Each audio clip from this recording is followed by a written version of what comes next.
Hi, welcome to Rock Talk, Rock ISD's parent advocacy show where we share information of hot topics across the district. Today, joining me on this episode 4 of Rock Talk, are our PTA council members, President Kelly Moreno and Jill Stroud, who's also a council vice president. Thank you for joining us on Rock Talk. Thank you for having us. I'm so excited to talk PTA. I've had the opportunity to get to know both of you over the course of the last 2 years, and you guys are such an important group. So first of all, I want to start by thanking $3.2 million in volunteer hours last year went back to the district thanks to PTA. Can you tell us a little bit about, for those who aren't familiar with PTA, what is your role in our schools, and what is the main mission of PTA? Yes, thank you. The main mission of PTA is to advocate for children, and we are not a fundraising organization.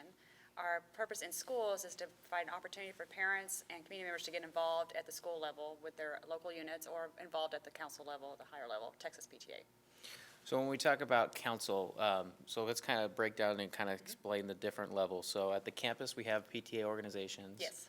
And those are site-based with their own representation, correct? They are actually independent corporations. They all are freestanding of one another, so they're little businesses, and then they feed up into the council level at Rock ISD, and then we go to Texas PTA, then National PTA. And at the council level, can you speak to what the role of the council is? The purpose of council is to provide support to our local units, to provide training, any kind of support they may need through mediation or guidance, and we're just there to help our officers know that they're not standing there by themselves. They're here with a lot of support behind them, which is different from a booster club who's usually standing on their own. And then Texas PTA is kind of like the larger organization that provides some guidance. Can you speak a little bit about what that? Yes, Texas PTA is our over-governing body of us, and they are the ones that actually provide most of the training that we go through during the summer and online, and train us, and then we can train our local units, and they also provide our lobbyists that when we go to the Capitol to advocate for our students and public education. They are a source of information for us. They have CPAs available, attorneys, whatever we may need. And then there's even National PTA, correct? So I mean, it's a well-established structure of supporting kids. It is. So no local units out there by themselves. So that's really exciting. It's very good. And Jill, you're about memberships, correct? I am all about membership. So yes. tell our parents at home, how does someone get involved in PTA, and why should a parent get involved in PTA? Well, to get involved, you just need to contact somebody at your local campus. And to get involved, it's there to show the students that we care about our education and we care about their education. And they can get involved by volunteering, by bringing in baked goods, or by volunteering hours, or just become a membership. You're just supporting the school and the advocacy behind our message. What are the expectations of a PTA member at a campus? What can they expect if they're looking to join? Really, I mean, it's really up to that individual member. They can volunteer as much as they want to, or they can just be a bystander and just support by being a number that helps to advocate for our students at our schools locally and statewide and nationally, actually. The commitment is really up to that member. It's not, they can give as much as they want, but it's completely up to them. So, and Kelly, you've been established in PTA for a while. What are some of your favorite volunteer roles that you've had on campuses, or just some of some of the roles that you've held as a PTA member? Wow, there's a lot. My favorite thing is watching be able to bring a program into the students, to see them develop and grow, have a different opportunity for our staff, to have opportunity to have different experiences, either through vendors coming in and working with them, watching a band go out and be able to perform somewhere and help pay for that. It's through PTA. Carnivals for our families to come in and have a good time together, and all the community comes together and works on that carnival and just has an enjoyable time. Those are fun. One thing for council is our clothes closet. We have two at Anderson Mill, one at Anderson Mill and one at Voight, and these are for our low socioeconomic families. They can come and get free clothing for pre-K through 12, and it's a great resource for our families to come in and get some clothing, and they get new socks and underwear for fall and spring semester, so we make sure everyone has that for sure. But I think that's one of our best programs. We're well known for it across the state. Other councils and the state watch us and are modeling that program. So this is a clothing drive that we do in the district regularly? Yes, and the district is a huge supporter of that. They always are giving us, I don't know how many $1,000s worth of clothes we get. In January is usually when we get the big drive from them. But all of our local units also participate in the clothes drives, and they'll have jean drives and socks and underwear drives throughout the year. And there's a lot of competitions. I think McNeil is it McNeil and Westwood, I think, have a competition Yeah. that they do sock and underwear drive, and then one of their principals has to wear the other school's colors that next day, whoever loses. So it's a fun thing. And then I know Chisholm Trail and Hopewell and Round Rock and Stony Point had a food drive, Yeah. the food bank, and last year Stony Point won, so Miss Nichols had to wear the Stony Point colors, so I'm sure she was not happy as a Round Rock dragon, but it's a great way to get the community involved and giving back to the community, because we're all part of this community, so we need to give back to where we live. Jill, as a parent, what value have you seen in, from just a parent perspective, in being able to be involved and build strong relationships with administrators and teachers in your kids' schools? Well, I notice it every day. Every day I walk in, there's like a personal relationship that I have with the administrators, both at my elementary and my middle school. Haven't crossed over to high school yet, but it opens up doors, and it's really, it's a relationship builder, and just to be there and be involved, and just to help out with any of the school needs. But then just having just that open relationship with the administrators and the teachers is really helpful. So, so when it comes to being involved in PTA, it goes from being a paid member, being a paid member and a volunteer, and then being involved in leadership at the PTA level. Yes. So what are, how would you explain the level of a campus leadership when it comes to PTA? What are the different responsibilities when it comes to somebody who wants to go in to be in a leadership role in campus PTA? There's all kinds of levels based on time constraints you may have as an individual. Obviously, a president or a treasurer is going to be a more time-consuming job than, say, a chair for the carnival or a book sale. But you can choose. It's a great way to develop your leadership skill. It really is. And to learn and have a practice and not have too much of an, you're not going to fall too far. Someone's going to be there to make sure you're taken care of and be able to protect you. And you can learn, but you can learn a ton of stuff on how your leadership skills are, maybe what you don't like and what you don't want to do anymore. So, but it's a great opportunity to get those skill sets developed and create more and new skill sets and open doors. I would never be able to do something like this if I wasn't in PTA. And so it's given me opened a lot of doors for me and different activities to experience. So, and I'm hearing you both talk a lot about the flexibility in terms of volunteering, as a volunteering opportunity PTA allows. So would you say it's accurate to say too, if you're a parent with a specific skill or passion, this is kind of your place where you can, really bring that in and involve into the school? Is that accurate? Yes, it is. Yeah, so if you're a baker, that's great. You can, help with the desserts or stuff for staff appreciation, but if you could build, woodworking or something like that, or computer work, there's always needs for those. And you can do a lot of that on your own time. You don't have to be at the school to do it.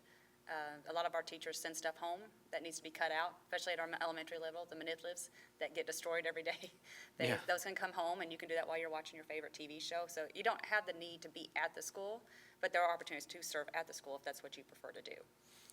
Jill, are there any unique opportunities or unique experiences that you've seen of a volunteer coming in and bringing in a special program that was kind of like their own thing into a school where they're able to bring their own skill or passion in? Yeah, at our elementary school, we do a Cocoa and Carols, and it's during the holiday season.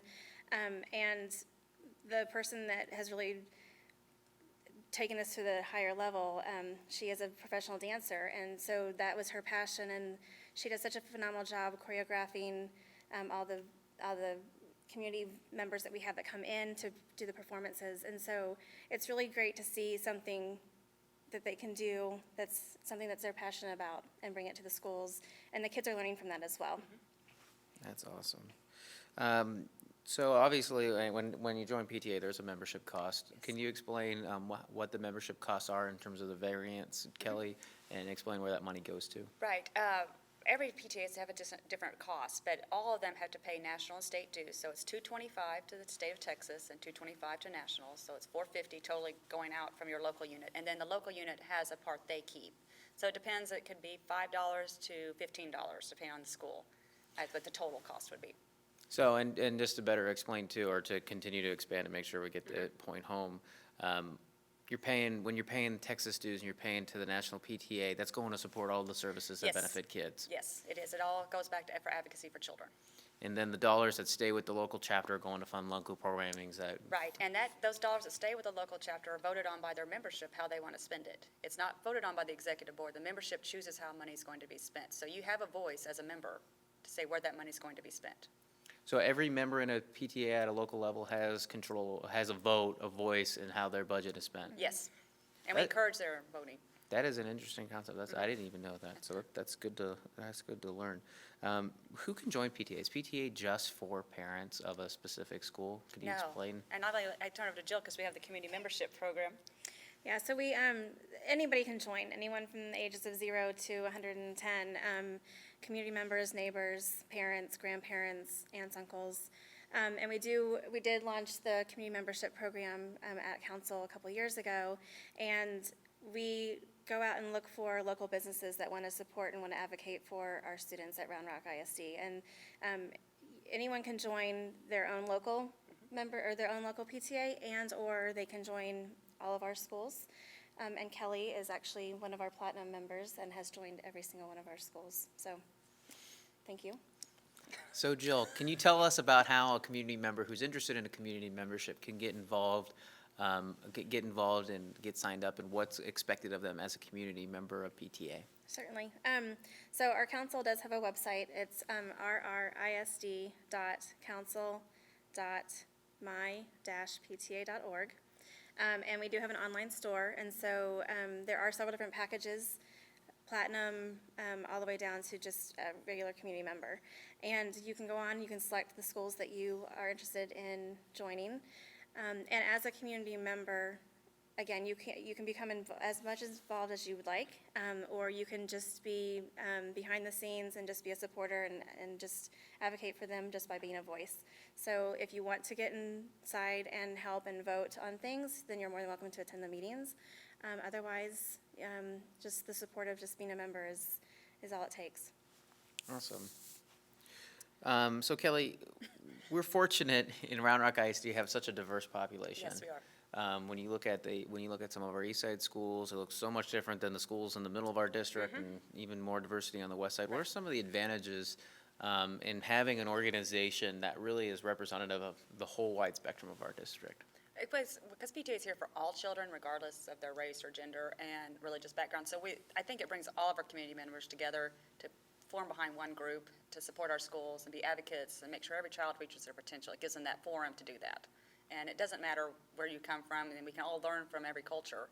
So that's the amazing thing, which I love when we do nights on different culture nights and things. I think those are one of my favorite things to go visit at the schools, because you get to see all the different cultures and how they live and what they do and how they eat. And we have some great ones out at some different elementaries that they do. I'm trying to think off the top of my head who's done one. I think Harrington's had some good ones, and some different schools like that. Harrington, and I think Cactus Ranch has one. Cactus Actually, Ranch would, yeah.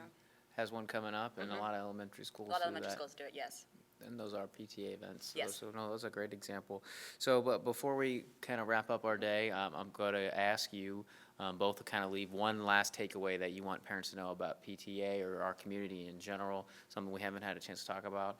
I want to thank everybody for tuning in to this episode of Rock Talk. Remember, you can visit roundrockisd.org/Rock Talk. We have resources, past episodes, and everything there for you to view. And we'll include some of the links and things that we've talked about here today. So as we wrap up here, Kelly, what's one last takeaway you want the community to know about RISD PTA? That we're here for everybody. PTA's purpose is for every child to reach their potential, and with 48,000 plus students, that's a daunting task. But it takes all of us working together for these children to be successful, because they are our future. They're going to be our leaders, and we need to make sure they're educated. Awesome. Jill? I would just concur with Kelly. I think we have a great district here, and PTA just partners with the district so well. And I would just encourage everyone to join and become active in some format. Awesome. Well, like I said, we're so grateful for having such a strong PTA here, and I want to thank you both for joining us. Thank you, Corey. Thank you. Thank you. Thanks.